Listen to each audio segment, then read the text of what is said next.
कोई ना कोई जानवर अवश्य आएगा।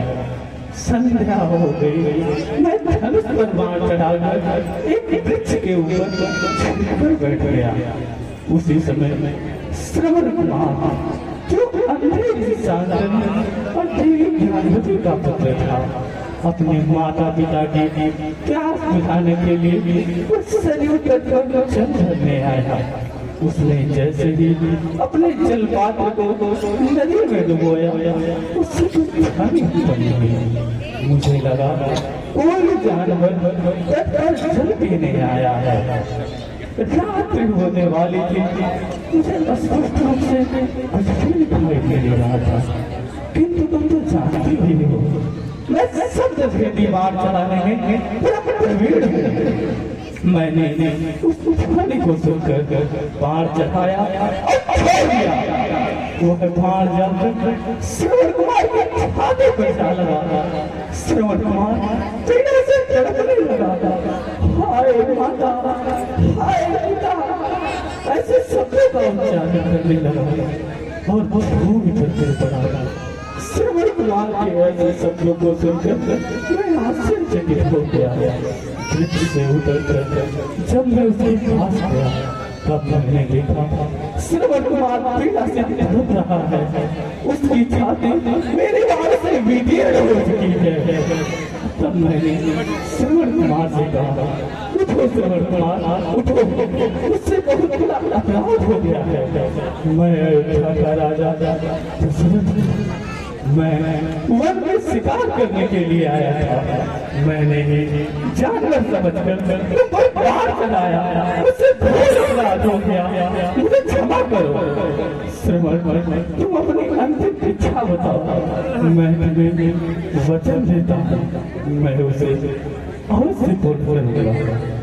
श्रवण कुमार ने कहा, चक्रवर्ती महाराज दशरथ, यदि आप मेरी अंतिम इच्छा पूरी करना चाहते हैं तो उधर वृक्ष के नीचे मेरे अंधे माता पिता प्यासे बैठे हैं, आप जाकर उन्हें जल पिला दीजिए। इतना कहते ही श्रवण कुमार ने प्राण त्याग दिए।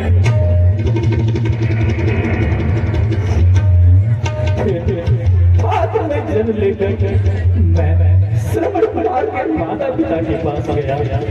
बहुत चिंतित थे क्योंकि काफी विलंब हो चुका था। मैंने शांतनु से कहा,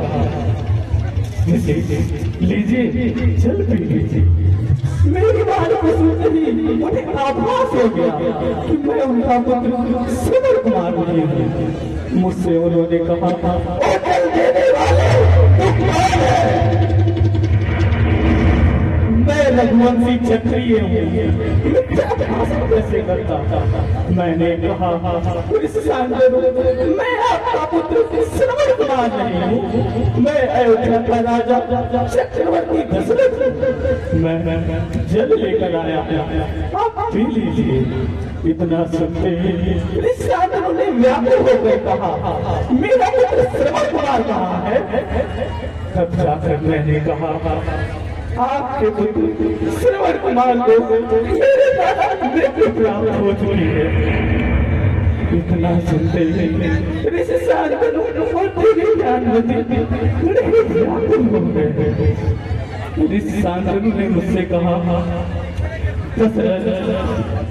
पिता माता और पिता को पुत्र ही जल देता है। मैं तुम्हारे हाथों का जल नहीं पी सकता। जीवन में माता पिता को पुत्र ही जल देता है। मैं तुम्हें श्राप देता हूँ। जिस तरह आज मैं अपने पुत्र सोच में अपने प्राण त्याग रहा हूँ, उसी प्रकार एक समय ऐसा आएगा तुम्हें भी पुत्र सोच में अपने प्राण त्यागने पड़ेंगे। इतना कहते ऋषि शांतनु ने अपने प्राण त्याग दिए। देवी ज्ञानवती से प्रार्थना पूर्वक कहा, देवी मुझसे क्षमा कीजिए, आप इस जल को पी लीजिए। देवी ज्ञानवती ने कहा, तुम मेरे पति और पुत्र के हत्यारे हो, मैं तुम्हें कभी क्षमा नहीं करूंगी। जाओ, मैं तुम्हें श्राप देती हूँ। जिस प्रकार मेरे पति और पुत्र का शव बिना दाह संस्कार के बना है, उसी प्रकार एक समय ऐसा आएगा तुम्हारे 4 पुत्र होंगे, किंतु तुम्हारे अंतिम समय में तुम्हारा दाह संस्कार करने वाला कोई नहीं होगा।